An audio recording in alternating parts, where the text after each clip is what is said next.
Tata sons के पूर्व chairman Cyrus मिस्त्री की मौत के मामले में 2 महीने बाद एफआईआर दर्ज हुई है। साइरस मिस्त्री की कार दुर्घटना में मौत हो गई थी।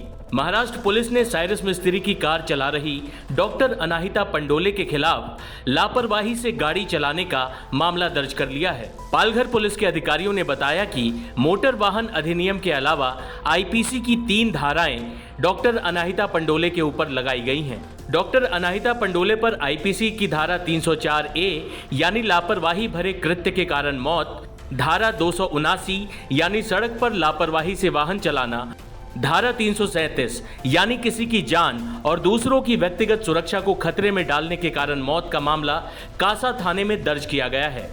बता दें कि टाटा सन्स के पूर्व चेयरमैन साइरस मिस्त्री की 4 सितंबर को पालघर में मुंबई अहमदाबाद हाईवे पर दुर्घटना में मौत हो गई थी।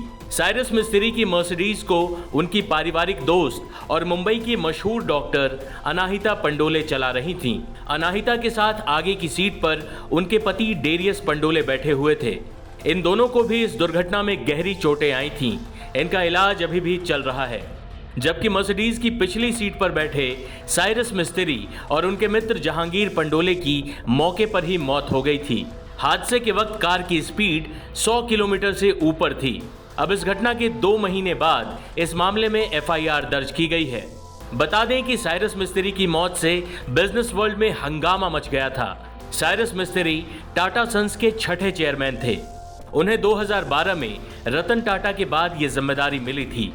हालांकि विवाद के बाद उन्हें 24 अक्टूबर 2016 को टाटा सन्स के अध्यक्ष पद से हटा दिया गया था। इसके बाद 6 फरवरी 2017 को होल्डिंग कंपनी के बोर्ड में निदेशक पद से भी उन्हें हटा दिया गया था। ये मामला सुप्रीम कोर्ट भी पहुंचा था। बड़े बिजनेस घराने के मालिक साइरस मिस्त्री की लग्जरी मर्सिडीज कार भी एक्सीडेंट के बाद सवालों के घेरे में आ गई थी। उसके सेफ्टी फीचर्स पर भी सवाल उठने शुरू हो गए थे। मर्सिडीज कंपनी की टीम भी इस मामले की जांच करने पालघर आई थी। हालांकि साइरस मिस्त्री और जहांगीर पंडोले ने पीछे की सीट पर सीट बेल्ट नहीं लगाई थी, जिसके बाद देश भर में पिछली सीट पर सीट बेल्ट लगाने को लेकर बहस छिड़ गई। केंद्रीय मंत्री नितिन गडकरी ने भी कहा था कि अब से पिछली सीट पर सीट बेल्ट लगाना अनिवार्य होगा। उन्होंने इसे लेकर कंपनियों को दिशा निर्देश भी दिए थे। टाइम्स नाउ नव भारत डिजिटल की रिपोर्ट।